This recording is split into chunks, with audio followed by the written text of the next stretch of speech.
नमस्कार, धनश्री किचनमध्ये तुमच्या सर्वांचं खूप खूप स्वागत आहे। आज आपण आहे ना इन्स्टंट इडली बनवणार आहोत। तर त्यासाठी इथे मी बारीक रवा घेतलाय आणि मुगाची डाळ घेतलेली आहे। रवा आणि मुगाची इडली बनवणार आहोत। इथे सर्वात प्रथम आहे ना इथे मी 2 मिरच्या घेतल्यात आणि आल्याचा तुकडा आहे। हे तुम्ही बारीक करून पण टाकू शकता, पण मी कुटून टाकणार आहे कारण मिरची चिरून टाकली ना की ती हाताखाली वगैरे येते पटकन आणि मग जास्त तिखट लागतं। त्यामुळे आपण इथे मिरची आणि आलं कुटून टाकूया। इथे मी ना तुपावर फोडणी टाकते, तुम्ही तेल टाकलं तरी चालेल। इथे तूप गरम झालं ना की इथे मी ना काजू घेतलेले आहेत। एका काजूचे 2 केलेले आहेत। आपण हे थोडे फ्राय करून घेऊया आणि इथे काजूचे काप केलेले आहेत, हे पण आपल्याला लागणार आहे। हे एकदम काजूने इथे छान गोल्डन झालेले आहेत। आता हे मी काढून घेते।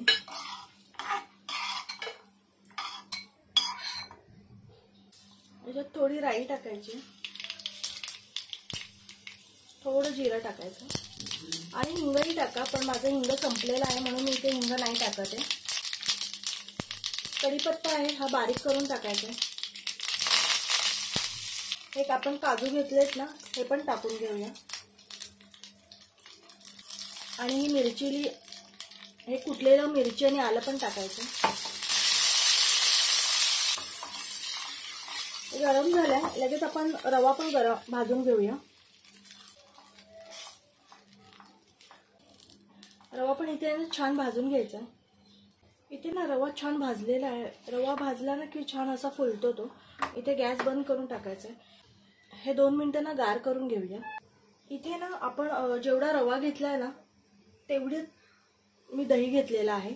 ज्या वाटीने म्हणजे आपण रवा घेतो ना त्याच वाटीने दही घ्यायचं, तेवढंच घ्यायचं, तरच इडली छान होते। आणि दही जरा घट्ट होतं म्हणून मी ते फेटून घेतले। आपण हे टाकून घेऊया।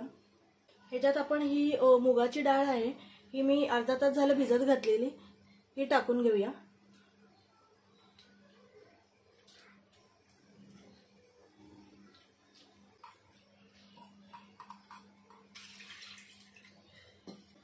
इथे बारीक चिरलेली कोथिंबीर आहे, हे टाकून घेणार आहे। चवीनुसार मीठ आहे, हे टाकून घेऊया। 1 चमचा जिरा पावडर आहे आणि 1 चमचा धना पावडर आहे, ही टाकते। आपण दही घेतलेला ना त्याच्यातच मी पाणी घेतलंय। पाणी अगदी थोडं थोडं करून टाकायचंय। इथे आपण मिरची टाकली ना, तिथे तुम्ही चिली फ्लेक्स वगैरे असेल ना तर ते टाकलं तरी चालेल। इडलीचं बॅटर घट्ट असतं, त्यानुसारच पाणी टाका तुम्ही वरून।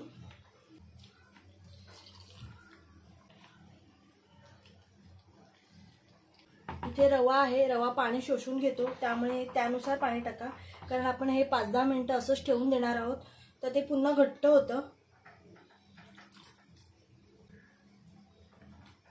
इथे मला पूर्ण वाटी पाणी नाही लागले, थोडं राहिलंय ह्याच्यात। आता आपण हे ना झाकून आहे ना ठेवून देऊया एक 5-10 मिनिटांसाठी। तोपर्यंत आपण आहे ना इथे हिरवी चटणी करून घेऊया। ओलं खोबरं घेतलंय,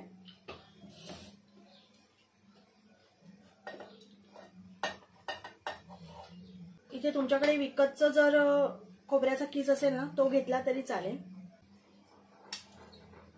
इथे थोडं मी लसणाच्या पाकळ्या घेतल्यात, 3-4 घेतल्यात, त्या टाकते। आल्याचा तुकडा आहे आणि हिरव्या मिरच्या तुमच्या आवडीनुसार घ्या, मी इथे 4-5 घेतल्यात।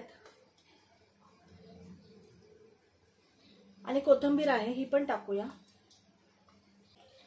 ही उरलेली कोथिंबीर आहे, ही पण टाकते मी। इथे थोडं जिरं टाकूया।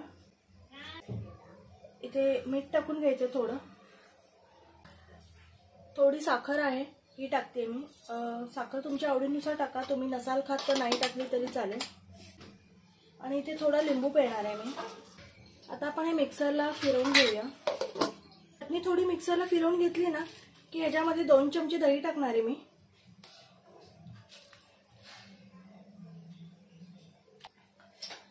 तसंच मी इथे ना डाळ्या घेतल्यात, मी विसरली होती, तर आपण ह्या डाळ्या पण टाकून घेऊया। एक 2 चमचे डाळ्या घेतल्या आहेत मी. मिक्सरला फिरवून घेऊया. इथे ना आपली चटणी वाटून झाली आहे, काढून घेते. तुमच्याकडे जर पुदिना वगैरे असेल ना तो टाकला तरी चालेल. माझ्याकडे नव्हता म्हणून मी नाही टाकलाय. घट्ट पातळ तुमच्या आवडीनुसार करा. मी थोडी पातळ करणार आहे इडली बरोबर खायला. इथे आपण आता चटणीला ना फोडणी देऊन घेऊया. तर तुम्ही इथे तुपाची किंवा तेलाची कशाचीही टाकू शकता. मी इथे तेलाची फोडणी देणार आहे. तेल गरम झालं ना की इथे आपण राई टाकून घेऊया.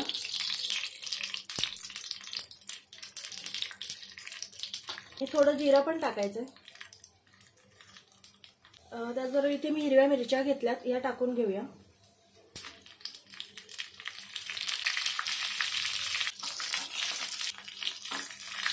इथे कढीपत्ता आहे, हा टाकूया आपण. मिरच्या छान गरम झाल्यात. आपण गॅस बंद करून टाकूया आणि फोडणी टाकून घेऊया.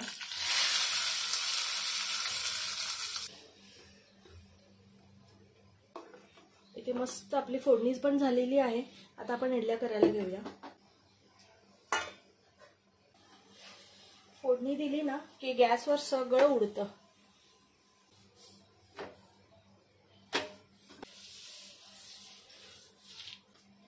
इथे आपण कुकर आहे ना गरम करायला ठेवून देऊया.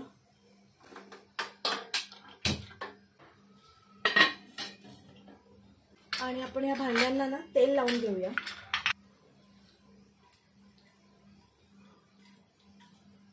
आपण सगळ्या भांड्यांना ना तेल लावून घेऊया. इथे हे बॅटर आहे ना हलवून घ्यायचं एकदा. आणि ह्याच्यात आपण आहे ना एक अर्धा चमचा मी इथे सोडा टाकणार आहे. जर सोडा नसेल ना तर बेकिंग पावडर टाकली तरी चालेल. बेकिंग पावडर टाकणार असाल तर ती 1 चमचा टाका. ह्याच्यात थोडंसं पाणी टाकून घ्यायचं. आणि बेकिंग पावडरही नसेल ना तर इनोचं 1 पॅकेट टाकायचं तरी चालेल. आता आपण हे सगळं मोल्डमध्ये टाकून घेऊया.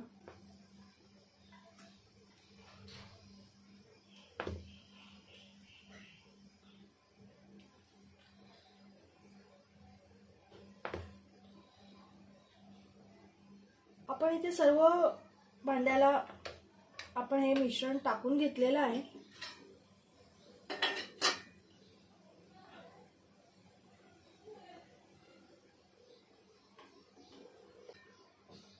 आता इथे मी 13-14 मिनिटं तरी हे ठेवून घेणार आहे.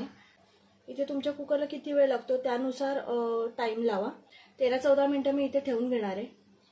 इथे 13-14 मिनिटं झालेली आहेत. आपण गॅस बंद करून टाकू आणि कुकर थोडा थंड करून घेऊया. आपण हे ना काढलेलं आहे, थोडं थंड करून घेऊया. इथे मी ना सर्व इडल्या काढून घेतलेल्या आहेत. आता आपण प्लेटिंग करूया. आपली प्लेटिंग पण रेडी आहे. नक्की ट्राय करा रवा मुगाची इडली. खूप छान होते. आणि नेहमीच आपण संध्याकाळचं जेवण हलकं करतो तर पोळी भाजी खाऊन पण कंटाळा येतो. तर हे हलका पण आहार आहे आणि पोटभरीचा पण आहे. त्यामुळे नक्की ट्राय करा. व्हिडिओ आवडला असेल तर नक्की लाईक शेअर आणि सबस्क्राईब करा. बाय.